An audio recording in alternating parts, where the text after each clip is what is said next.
UFC Des Moines was this past weekend. I'm going to be giving my matchmaking for a few of the winners from the card. I was too late to doing a full recap, so I thought this would be more fun to do. If you think I should do this maybe, for occasional fight nights, let me know. This was also not the best card.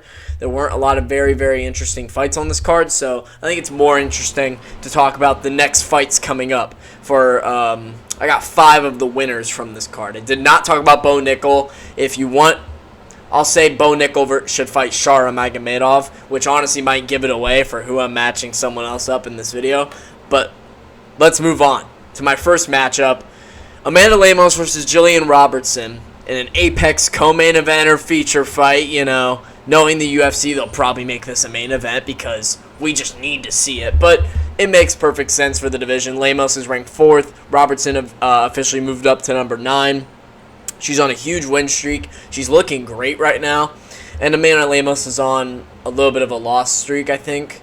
She might have won that fight with Yasmin Lucindo, but I honestly think this is perfect. She called out Amanda Lemos. I think that works, honestly. So I say Amanda Lemos versus Jillian Robertson. Apex. Nothing too crazy soon, but, we can get it in the fall. Moving on. Azamat Bikoev versus Torres Finney.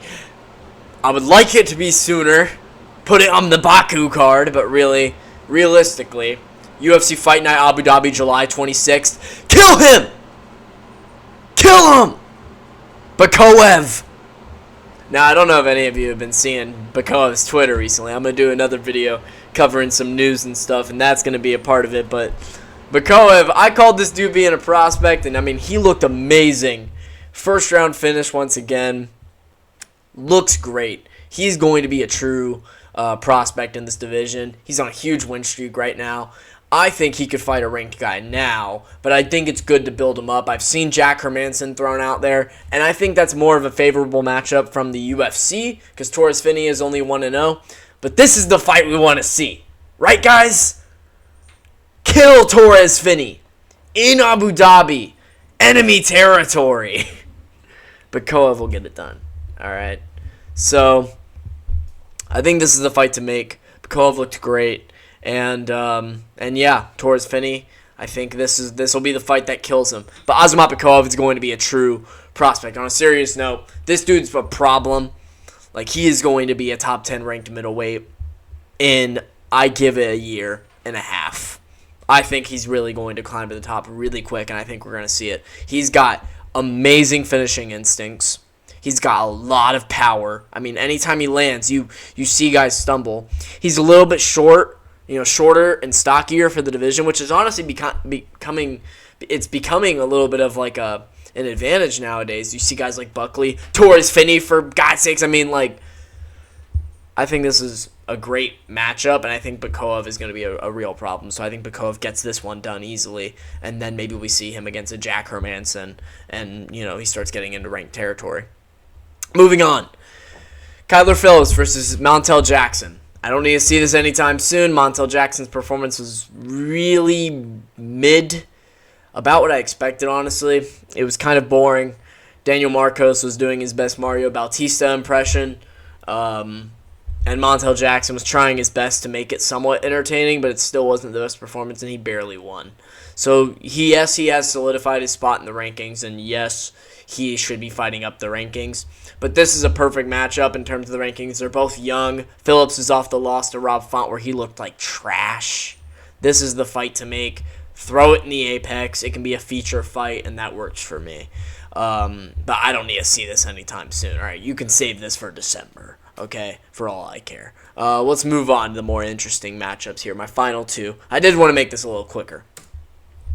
Robert Whittaker versus Ranier de Ridder, UFC Fight Night Perth. It's happening in August. The main event of that card should be Robert Whittaker. Now, I could see this card being moved to a pay-per-view, potentially. And I think they're waiting for the result this Saturday. There's actually a lot of implications for what this Saturday means, which I might try and go over that in a video because there are a lot of different things that could happen from different results this Saturday. But if JDM gets a win on Saturday, even if he doesn't, this could be moved to a pay-per-view because of Volk.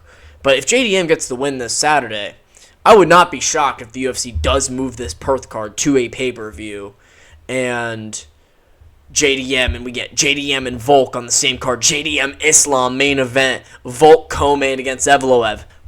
And it's perfect timing. August, that makes perfect sense. So I think that'd be a great way to move this into a pay-per-view. But let's just say they keep it as a fight night, as it is right now. This should be the main event. And I'm recording this as of Wednesday. This is when it's going to go out. We heard today there was fight news involving Whitaker and Renier de Ritter, and then Whitaker just announced that he has fight news coming soon as well. Hi, Cat. And this is the perfect fight to make. Renier looked like he took absolutely no damage. His weight cuts have been going great. He's staying very active. He fought in November, then fought in January, then the beginning of May. I've seen people calling for this fight to be put on an International Fight Week. I think there are other middleweight fights. I think Imavov versus Kaio is going to end up happening. We'll see. But I'm just very interested to see what the International Fight Week card is.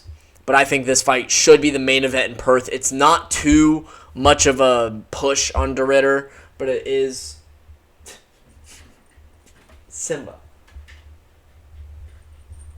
Say hi. Simba, say hi. He likes to meow. I don't know why he's not doing it now. Alright. Well, that was a fail.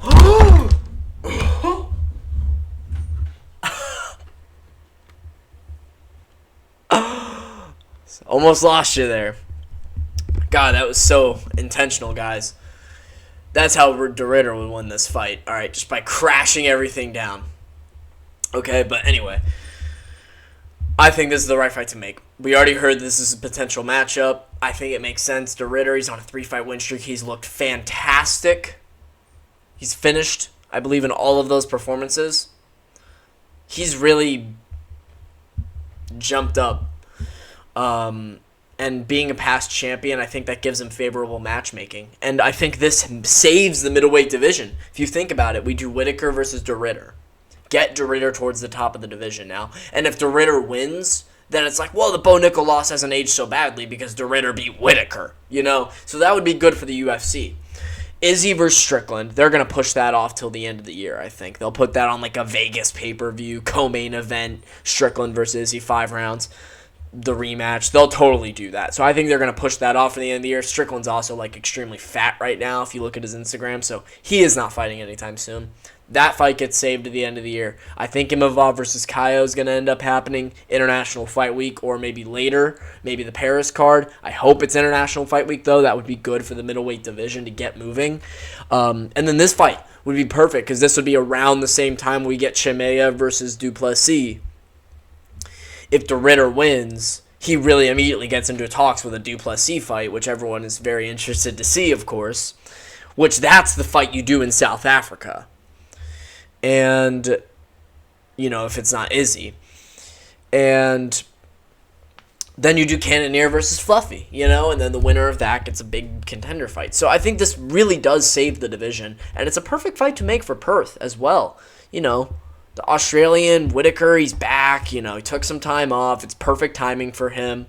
De Ritter stays active after May. This is the right fight to make. It really is. Don't sleep on my matchmaking. All right, let's move on to the person involved in the main event and who I think he should fight. Peter Yan, the rematch. UFC Fight Night Abu Dhabi, July. So Corey Sandhagen, I was saying originally that Corey Sandhagen would not be able to make the turnaround for this date.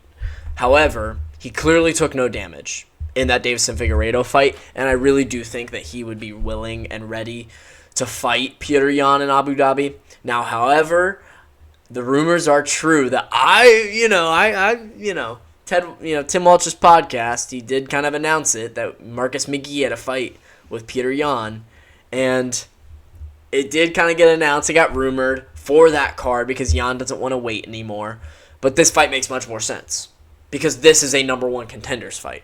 The winner of this is undeniable.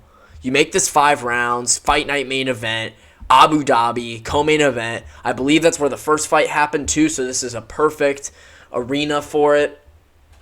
It just makes perfect sense. Corey Sandhagen, it gives him, a week or, he can get a week of rest.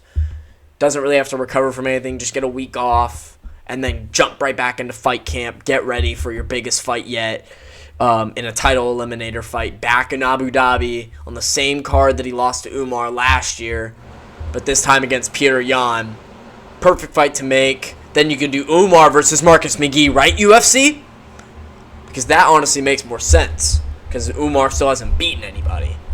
But, whatever.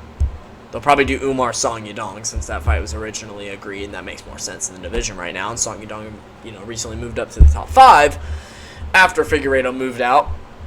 Now, Figueiredo did have a dislocated jaw, apparently. Apparently, he got punched and got a dislocated jaw, and that was probably why he was pulling heel hooks all night. I'm surprised he fought. He said that it was friends and family that kept him in the fight, but whatever. Sandhagen looked good, but he didn't have to do too much. He didn't have to take much damage, so I think this date is enough of. I think that's enough time, especially because he had so much time off from the Umar fight. Might as well jump back in there quick. His last fight was in August. This will be a year after that fight. You finally got another fight in, and then you're able to do a quick turnaround for this one.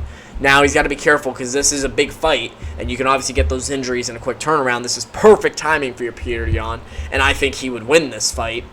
But I could see Corey winning too. This is a fantastic fight, and it makes a bunch of sense for the division. And then, hey, if Merab beats O'Malley again, that's we need to seriously talk about Merab Pantoja.